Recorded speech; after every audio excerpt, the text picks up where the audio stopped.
जय श्रीराम पिलामाने आज आम सप्तम श्रेणीर कहिबी कथाटी पाठटीर पाठ्यपुस्तकर अभ्यास प्रश्नावलीर प्रश्न उत्तर गुड़िक करवा।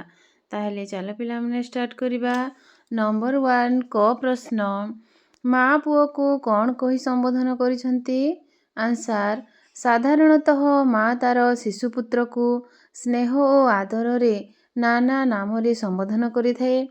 ठीक सेहीपरि कवितारे माँ पुओ को बाप, गंठीधन, सरगतरा, सरगर झरा फूल और लवणी पितुला आदि कही संबोधन करिसंती। ख नंबर प्रश्न धूलिमाटी पिला कौन सबू गढ़ी थाए? पिला माने धूली घर करी खेलिबाकू भल पाती। सेही धूलिमाटी से घर, पशु, पक्षी, देवता और देउल गढ़ी हस खुशी रे सांगसाथी मेल खेली थाए। ग नंबर प्रश्न सारला दास कहीं विख्यात?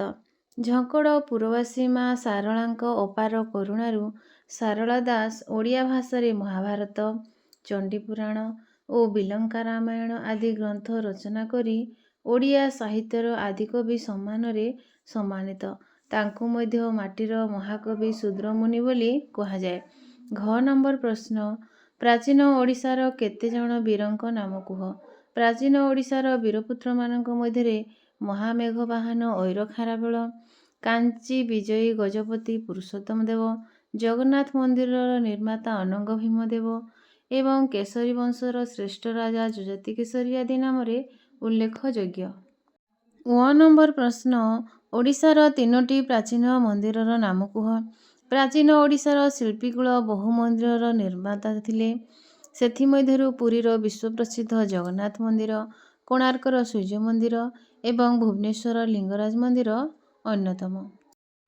2 नंबर प्रश्न 2 बा 3टी वाक्य उत्तर लेख। क नंबर प्रश्न पुओ को लवणी पितुला कहिबार अर्थ कौन? आंसर लवणीर अर्थ लहुणी, जहाँकि अत्यंत कोमल और मधुर। यह समस्तंकर प्रिय पदार्थ। शिशुर शरीर लहुणी परी कोमल एवं तार मुखर दरोटी कथा और निष्पाप हस सुमधुर और कमनीय। वात्सल्य ममतारे भरी हृदय नेई माँ अति स्नेहरे पुओ को तार लवणी पितुला बोली संबोधन करिसंती। ख नंबर प्रश्न ओडिया माने बड़ कारीगर थिले बोली किपरि जणा पड़ुछि? ओडिशार प्राचीन मंदिर, दुर्ग, राजबाटी, बंध और घाटमान देखिले आमको विस्मित हवाकू पड़े। मंदिर गात्र मानकरे खोदित अपूर्व कलानैपुण्य, देउल दुर्ग निर्माणर अपूर्व कारीगरी कौशल और राजप्रसाद तथा बंध आदि प्रयोग करा जाइथिबा शिल्प चातुरी और कला भास्कर्य प्रमाण करे जे आम उत्कलीय माने ही बड़ कारीगर थिले। ग नंबर प्रश्न पुत्र को माँ प्राचीन ओडिशा विषय कहिबार उद्देश्य कौन? आंसर जड़े आदर्श माँ पुअर उज्जवल भविष्य कामना करिथाए। सेथिपाई बाल्यकालरू ताकू संस्कार पूर्ण तथा तथ्य शुणाई भविष्य जड़े सुनागरिक करी गढ़ी तोलिबाकू इच्छा प्रकाश करिथाए। प्राचीन ओडिशार बरपुत्र जो माने कि आमर पूर्वपुरुष थिले से माने कला, साहित्य, कारीगरी कौशल, धर्म और वीरत्व आदि सब क्षेत्र में शीर्ष स्थान अधिकार करी समग्र विश्व रे कीर्ति स्थापन करि जाइछंती। सेमानंक आदर्श रे अनुप्राणित होई आजिर संतान मातृभाषा और मातृभूमिर सम्मान रक्षा दिगरे ब्रती हेवा संगे विश्व वंदित हेउ एहा कामना करी माँ प्राचीन ओडिशार गौरव संपर्क रे वर्णना करिसंती। घ नंबर प्रश्न पुओ किपरि ओडिया बोली गर्वर सहित मथा टेकी चली पारिब? साधारणतः मनीष तार पूर्वपुरुष मानक गौरव रे गौरवान्वित होइथाए। जो संतान तार पितृ पितामहଙ୍କ पदांक अनुसरण करी ज्ञान और बुद्धि और वीरत्व प्रदर्शन करिथाए से उपयुक्त दायद भावे गर्वर सह मथा टेकी चलिथाए। प्राचीन ओडिशार इतिहास गौरवोज्ज्वल। उत्कलर महान राजा महाराजा मानक मध्यरे ऐर खारवेल, पुरुषोत्तम देव, अनंग भीमदेव एवं जजाति केसरी निजर वीरत्व और कीर्तिराजी पाई अमर होई रहिछंती। उत्कलीय शिल्पी माने चारुकला और कारुकला क्षेत्र रे विश्ववंदित होइछंती। कवि सम्राट उपेन्द्र भंज, अभिमन्यु सामंत सिंहार, अतिबड़ी जगन्नाथ दास ଓ ଶୂଦ୍ରମୁନି ସାରଳା ଦାସ ପ୍ରମୁଖ ବରପୁତ୍ରଗଣ ମାତୃଭାଷାରେ ଅକ୍ଷୟ କୀର୍ତ୍ତି ଅର୍ଜନ କରି ଯାଇଛନ୍ତି। ସେହି ପୂର୍ବପୁରୁଷମାନଙ୍କ ଗୌରବଗାଥା ସ୍ମରଣ କରି ମାତୃଭୂମି ଓ ମାତୃଭାଷାର ସେବାରେ ନିଜକୁ ଉତ୍ସର୍ଗ କଲେ ଉତ୍କଳ ସନ୍ତାନ ଗର୍ବରେ ମଥା ଟେକି ଚାଲିପାରିବ ବୋଲି ଶିଶୁ ସନ୍ତାନକୁ ତାର ଜନନୀ ଆହ୍ୱାନ କରିଛନ୍ତି। 1 ନମ୍ବର ପ୍ରଶ୍ନ, ସଞ୍ଜ ଆଳତୀରେ ଜଳେ ତ ତାଙ୍କରି ବତୀ କହିବାର ତାତ୍ପର୍ଯ୍ୟ କ'ଣ? ଉତ୍କଳୀୟ କାରୁକଳା ଶିଳ୍ପୀ ପ୍ରସ୍ତର ଗାତ୍ରରେ ଅପରୂପ କଳା ସୃଷ୍ଟି କରିଯାଇଛନ୍ତି। ବନ୍ଧ, ପୁଷ୍କରିଣୀ ଓ ଦୁର୍ଗ ଆଦି ନିର୍ମାଣ କରି ଅପୂର୍ବ କାରିଗରୀ କୌଶଳ ପ୍ରଦର୍ଶନ କରିଯାଇଛନ୍ତି।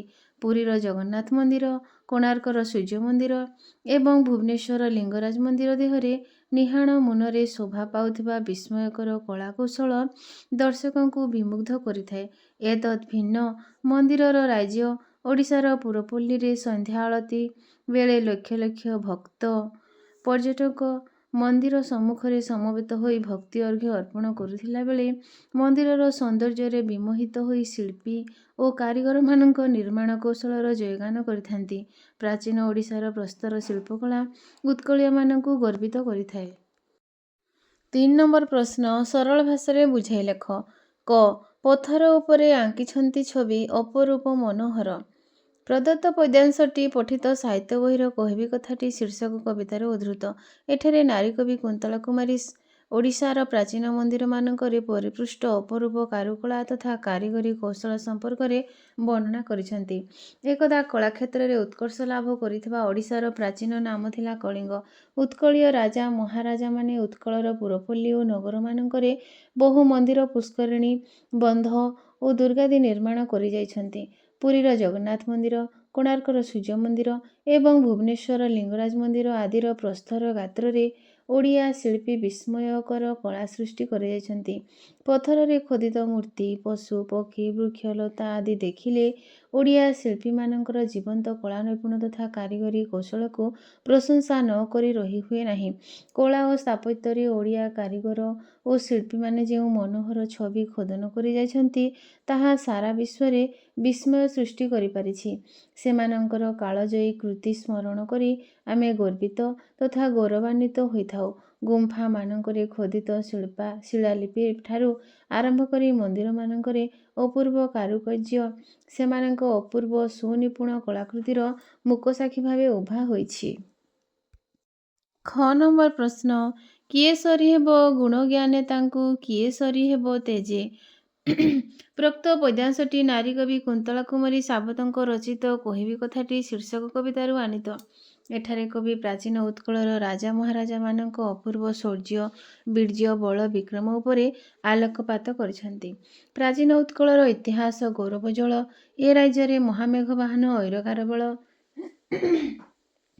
ଗଜପତି ପୁରୁଷୋତ୍ତମ ଦେବ, ବିଶ୍ୱପ୍ରସିଦ୍ଧ ଜଗନ୍ନାଥ ମନ୍ଦିରର ନିର୍ମାତା ଅନଙ୍ଗ ଭୀମଦେବ ଏବଂ କେଶରୀ ବଂଶର ଶ୍ରେଷ୍ଠ ରାଜା ଯଯାତି କେଶରୀ ଆଦି ନିଜର ଅସାଧାରଣ ବୀରତ୍ୱ ଓ କୀର୍ତ୍ତିରାଜି ଦ୍ୱାରା ନିଜକୁ ଚିର ଅମର କରିଯାଇଛନ୍ତି।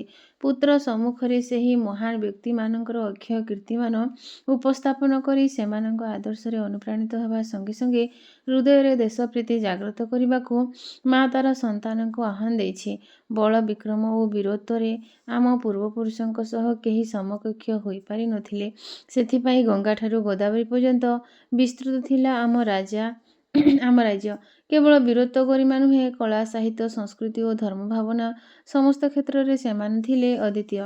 ରାଜା ମହାରାଜାମାନଙ୍କ ପ୍ରୋତ୍ସାହନ ଓ ପୃଷ୍ଠପୋଷକତାର ଉତ୍କଳର ପୁରପଲ୍ଲୀଠାରୁ ଆରମ୍ଭ କରି ସହର ନଗର ପର୍ଯ୍ୟନ୍ତ ବହୁ ମନ୍ଦିର, ପୁଷ୍କରିଣୀ, ବନ୍ଧ ଆଦି ନିର୍ମିତ ହୋଇଥିଲା। ସେମାନେ ମଧ୍ୟ ଥିଲେ ଗୁଣଗ୍ରାହୀ, ଅସାଧାରଣ ପାଣ୍ଡିତ ଓ ଜ୍ଞାନର ଅଧିକାରୀ। ଉଚ୍ଚମାନର ସାହିତ୍ୟ ସୃଷ୍ଟି ପାଇଁ କବି ଓ କଥାକାରମାନଙ୍କୁ ସେମାନେ ପ୍ରତ୍ୟକ୍ଷ ସାହାଯ୍ୟ ପ୍ରଦାନ କରୁଥିଲେ। ତେଣୁ ଏପରି ପ୍ରଜାନୁରଞ୍ଜକ, ଜ୍ଞାନୀ, ଗୁଣୀ ରାଜା ମହାରାଜାଙ୍କ ସହ କେହି ସମକକ୍ଷ ହୋଇପାରିବେ ନାହିଁ ବୋଲି କବୟିତ୍ରୀ ଦୃଢ଼ୋକ୍ତି ପ୍ରକାଶ କରିଛନ୍ତି। ତାହେଲେ ପିଲାମାନେ ଆଜିର ପାଠପଢ଼ା ଏତିକିରେ ଥାଉ। ମୁଁ ଅନ୍ୟ ନମ୍ବର ଗୁଡ଼ିକ ନେକ୍ସଟ ଭିଡ଼ିଓରେ ନେଇକି ଆସିବି। ଜୟ ଶ୍ରୀରାମ।